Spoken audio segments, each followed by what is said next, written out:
नमस्कार प्रिय दर्शकों।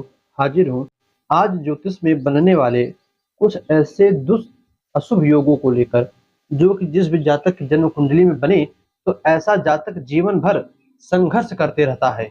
और जब उन ग्रहों की दशा अंतर्दशा सूक्ष्म दशा भी आती है एक दो दिन के लिए, तब भी उस जातक को अच्छा खासा एक बिजनेस में घाटा कह लीजिए, शरीर में कोई शारीरिक रोग कह लीजिए, मानसिक टेंशन टेंशन कह लीजिए, कुछ ना कुछ बना रहता है।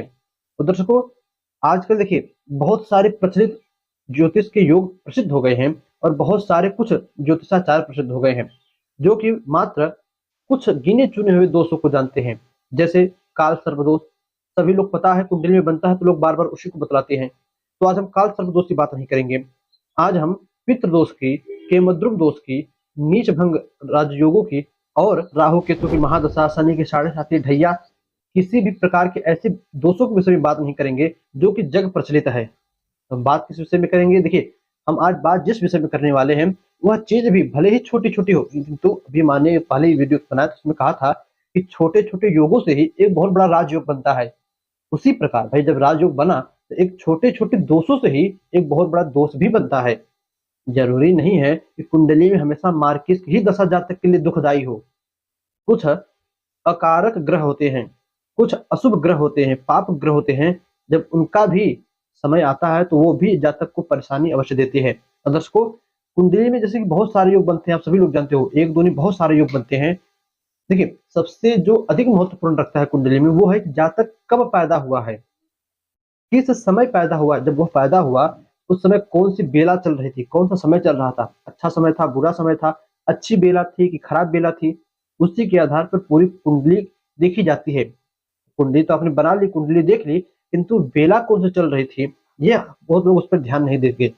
दर्शकों, आइए ढेर बात ना करें, हम आपको अपने टॉपिक पर दर्शकों दर्शकों आज तक कुछ दिनों पहले हमने आपको एक शॉर्ट वीडियो में समझाया था कि कुंडली में अधिकतर दोषों के कारण कितनी ग्रह को कितना प्रतिशत दिया गया है। उसमें जो सबसे मेन दो ग्रह थे वे थे सूर्य और चंद्रमा। जी हाँ, बिल्कुल। कुंडली में यदि सूर्य और चंद्रमा कमजोर हो जाए तो वह पूरी कुंडली आधी कमजोर हो जाती है, क्योंकि सूर्य हो गए आत्मा के कारक, कॉन्फिडेंस के कारक, और चंद्रमा हो गए मन के कारक।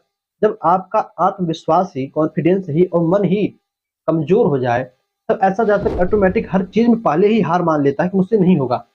इसी प्रकार यदि आपका जन्म, आप अपने जन्म बेला में देखो, आपका जन्म सूर्य राशि परिवर्तन के समय हुआ हो, जैसे हम मान लेते हैं कुंडली में यहाँ पर 1 नंबर लिखा है, ठीक।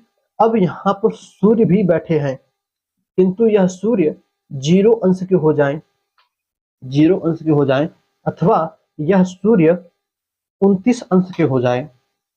यह सूर्य जल्द ही अपना राशि परिवर्तन करने वाले हैं या करके इस राशि में आए हैं। तब आप देखिए, यदि ऐसी अवस्था में सूर्य है, आपका जो जन्म है वो सूर्य राशि परिवर्तन, सूर्य संक्रांति के समय हुआ है, तब भी ऐसे जातक की कुंडली में सूर्य उस जातक के अंदर कॉन्फिडेंस लेवल की कमी ला देते हैं। तो जरूरत है ऐसे सूर्य की को मजबूत करने की। इसी प्रकार जो दूसरा है वो है अमावस्या का जन्म।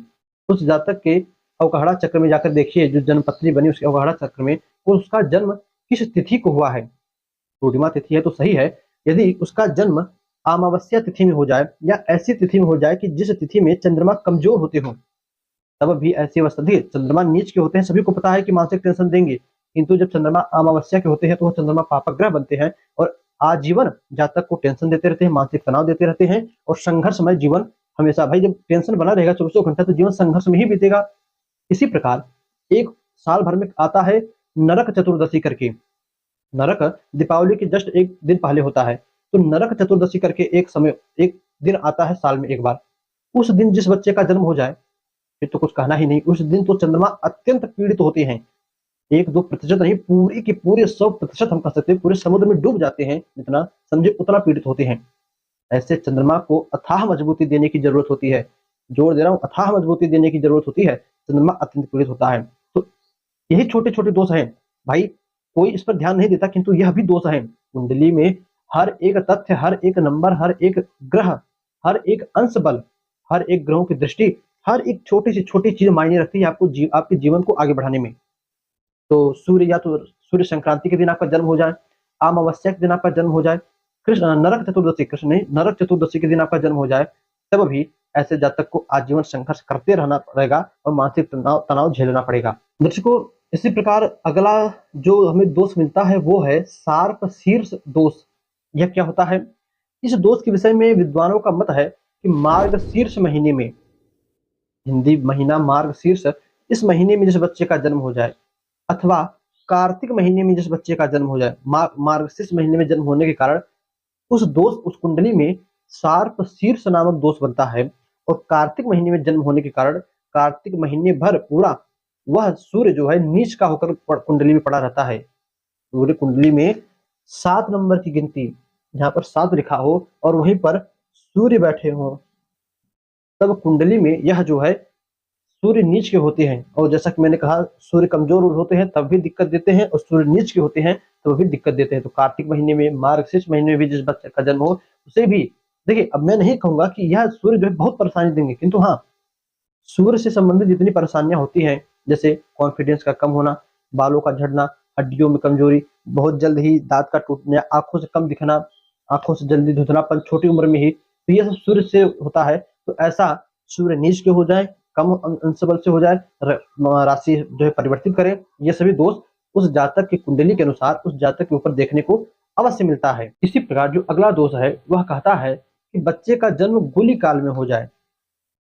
प्रतिदिन दोपहर में कुछ समय के लिए एक बेला चलती है, एक समय चलता है जिसे कहते हैं गुली काल। देखिए ये सभी योग जो हैं, जब आप होरा शास्त्र नामक ग्रंथ पढ़ोगे, होरा शास्त्र नामक पुस्तक पढ़ोगे, उसके अंदर ये सभी दोष देखने को मिलते हैं।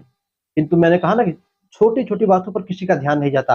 पितृदोष बना है, पितृदोष बना है, पूजा करो। काल सर्प दोष है, पूजा करो। बड़े-बड़े दोष सभी को दिखते हैं, छोटा कोई कोई किसी को नहीं दिखता। और ये छोटा ही कहते हैं ना, देखन में छोटन लगे घाव करे गंभीर, ये छोटे-छोटे दोष ही बहुत बड़े पैमाने तक आपको नुकसान पहुंचा सकते हैं। तो दर्शकों, एक गोली काल मैंने कहा अभी, तो कुछ समय के लिए दोपहर में गोली काल का बेला चलता है। उस समय में, उस बेला में जिस बच्चे का जन्म हो जाए, वह उसे भी दिक्कत मिलती है। अथवा होरा शास्त्र ही कहता है कि जिस बच्चे का जन्म उसके माता-पिता या सगे भाई द्वारा, जैसे पिता का कोई एक नक्षत्र और बच्चे का एक नक्षत्र हो जाए, इसी प्रकार माता का एक नक्षत्र, बच्चे का एक नक्षत्र, या सगे भाई का एक नक्षत्र दोनों का हो जाए, आपस में राशि हो जाए, तब ऐसी अवस्था में जिससे वह सगा, मतलब जिससे एक हुआ है, पिता से हुआ है तो पिता से मतभेद, माता से हुआ है तो माता से मतभेद, सगे भाई से हुआ है तो सगे भाई से मतभेद होता है। चाहे एक नक्षत्र हो जाए, चाहे एक राशि हो जाए, चाहे एक जो है लग्न हो जाए, लग्न में जो राशि बनी है वो उठ जाए, तो भी ऐसा जातक तालमेल तो बहुत अच्छा रहेगा, किंतु हमेशा एक दूसरे के विपरीत रहेंगे। इसी प्रकार उस जातक को त्रिखल दोष लग जाए। अब त्रिखल दोष क्या होता है? तो लगातार 3 लड़कियों के बाद चौथा लड़का हो जाए, अथवा लगातार 3 लड़कों के बाद चौथा लड़की हो जाए, तब उस लड़की को जो चौथा नंबर पर है, या उस लड़के को त्रिखल दोष लगता है। ऐसी अवस्था में जो वह चौथे नंबर पर वो लड़का या लड़की है, उसकी ग्रोथ कम हो जाती है, आगे बढ़ नहीं पाती। अब चाहे वो शारीरिक ग्रोथ हो, चाहे मानसिक हो, चाहे करियर के क्षेत्र में, चाहे बिजनेस के क्षेत्र में, चाहे पढ़ाई के क्षेत्र में हो, वह पीछे ही रह जाता है, आगे नहीं बढ़ पाता इस दोष के कारण। दर्शकों, इसी प्रकार जिस बच्चे का जन्म मूल नक्षत्र में हो जाए, अथवा पंचांग में कुछ योग होते हैं जिसमें यम घंटक योग, वैधृति योग, नाग योग, इन सभी योगों में बच्चे का जन्म हो जाए, तब अभी उस बच्चे को जो है परेशानी मिलती है, वह आजीवन संघर्ष में जीवन जीते रहता है। इन योगों की शांति, चाहे उस बच्चे का जब नामकरण होवे उस समय कर दिया जाए, अथवा मूल नक्षत्र में जन्म हुआ है, जिसे गंडांत नक्षत्र कहते हैं, ऐसे नक्षत्रों में जन्म हुआ है, तो वह नक्षत्र जब कभी दोबारा आवे, तब उस नक्षत्र के अंतर्गत उसकी शांति कर दी जाए। दर्शकों, कुंडली में जब उस बच्चे का जन्म हुआ है, तब अकारक ग्रहों का दशा चलना, जो ग्रह कुंडली में अकारक हो, बिल्कुल बेकार हो, और ऐसे ग्रहों की, या तीसरे, छठे, 8वें, 12वें भाव के जो स्वामी हो, उन ग्रहों की दशाएं चले और उस बच्चे का जन्म उसी दशा में हो जाए और लंबे समय तक वह दशा चले, तब ऐसी अवस्था में उस बच्चे की परवरिश सही से नहीं हो पाती। और जब शुरू से ही बच्चे की परवरिश सही ना हो, तो पूरा जीवन उसका बेकार ही जाता है। तो जन्म के समय जिस ग्रह की दशा चल रही है उसको भी देखिए, दशा सही है तब तो अच्छा खासा संस्कार मिलेगा, अच्छी खासी परवरिश होगी। तो वह जातक आजीवन संस्कारहीन, बिना परवरिश के एक बच्चा कैसे अपना जीवन गुजारेगा, आप ही समझ सकते हो। ये दोस्तों, उम्मीद करता हूँ आपने इन छोटे-छोटे दोषों को भी समझा होगा, और सबसे अच्छा है इसे कहीं नोट करके रख लीजिए। जब भी जन्म कुंडली आप किसी का अध्ययन करो, उस समय इन दोषों को पहले देखो। यदि ये छोटे-छोटे दोष हैं, इनका उपाय शांति करवाएँ, फिर उसके बाद ही कोई बड़ा दोष कुंडली में बना हो, तब उसका जो है शांति करवाएँ। दर्शकों बस आज के लिए इतना ही, इजाजत दीजिए। वीडियो अच्छी लगी हो तो लाइक इत्यादि करना है, आप जानते ही हो। तो बस चलिए इजाजत दीजिए, पुनः आपसे मुलाकात होगी किसी नई वीडियो में नए टॉपिक के साथ। तब तक के लिए नमस्कार।